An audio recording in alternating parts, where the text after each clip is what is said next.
मित्तल परिवार अपने farm house में आए हुए हैं और अब कनिका पूरा परिवार के सामने एक अनाउंसमेंट करती है कि अब से तनीषा उसकी बिजनेस में हेल्प करेगी और अब वो भी बिजनेस ज्वाइन करेगी। और तभी तन्नू भी आती है और जनार्दन और बाकी लोग बहुत खुश हैं कनिका के इस फैसले से।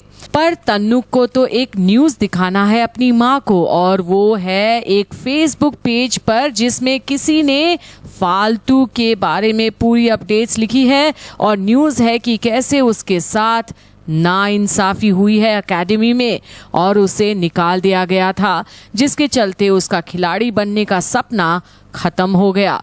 और अब तन्नू को कनिका इतना टेंशन ना लेने को कहती है, ये बोलकर कि ऐसे पेजेस रोज बनते हैं और रोज बंद भी हो जाते हैं। पर तभी गोपाल और किंशुक आते हैं और सेम न्यूज़ दिखाते हैं कनिका को फालतू के बारे में। और कनिका पूछती है कि क्या उन्हें पता है किसने ये पेज क्रिएट किया है, पर गोपाल बोलते हैं कि उन्हें तो नहीं पता। पर फालतू है कहाँ? जी हाँ, फालतू तो मित्तल परिवार की कुक बनी हुई है और जिसका नया पहचान रॉकी के नाम से है। जी हाँ, वो फालतू बिल्कुल नहीं है, वो रॉकी बनी हुई है। अब अयान के लिए कॉफ़ी लेकर जाती है और पूछती है अनजान बनकर कि ये फालतू कौन है जिसके बारे में सारे घर वाले बातें कर रहे हैं और जिसका कोई पेज वायरल हो रहा है। पर उसे ये नहीं पता कि अयान ही फालतू के सारे अपडेट्स पेज पर पोस्ट कर रहा है ताकि उससे इंसाफ मिले। और रॉकी से भी यही बोलता है कि कभी कभी अच्छे लोगों के साथ भी नाइंसाफी हो जाती है। और फिर रॉकी से कहता है कि उसे और सवाल ना पूछे। पर फालतू ने तो अयान से मिलने का वादा किया था फार्म हाउस के पीछे, क्योंकि अयान उसे मिलना चाहता था। पर अब अचानक घर वाले उसे गरम गरम पकोड़े बनाने के लिए बोल देते हैं और फालतू, जिसका इंतजार अयान कर रहा था, कपड़े बदल कर जाने वाली होती है कि अचानक हर्ष चाचू रॉकी को हाथ में बैग लिए देखकर उन्हें लगता है कि कहीं रॉकी भागने की तैयारी तो नहीं कर रहा है।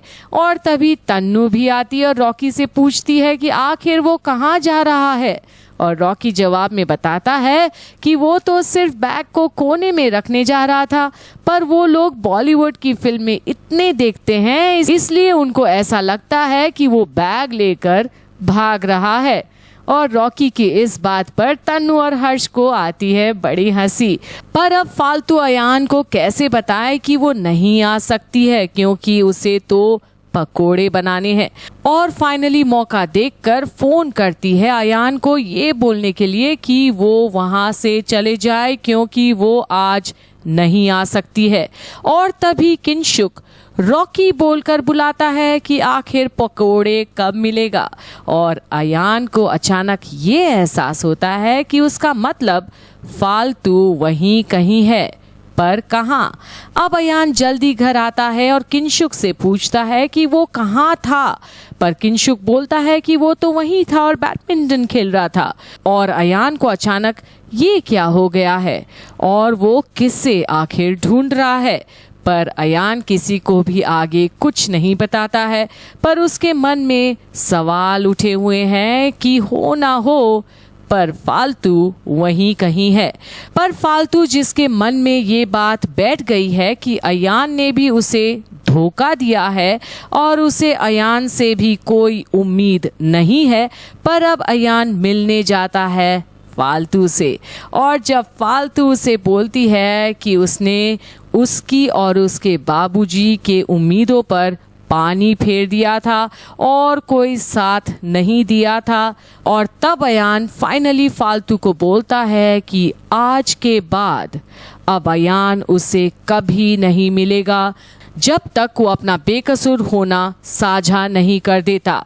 और फालतू को अयान की इस बात से गहरी चोट पहुंचती है, पर अब उसे हर मुकाबला का सामना करना है और अपनी बेइज्जती की लड़ाई लड़नी है और अपनी खोई हुई आत्मसम्मान वापस पाना है। पर अब इसके लिए क्या करेगी फालतू, क्योंकि अभी तक तो किसी को नहीं पता चला है कि रॉकी ही फालतू है। पर अयान फालतू को इंसाफ दिलाना चाहता है और वो ये आखिर करेगा कैसे। देखते रहिए फालतू की अपडेट्स यहीं पर कि आगे अब फालतू के लिए अयान और कौन सा बड़ा कदम उठाने वाला है।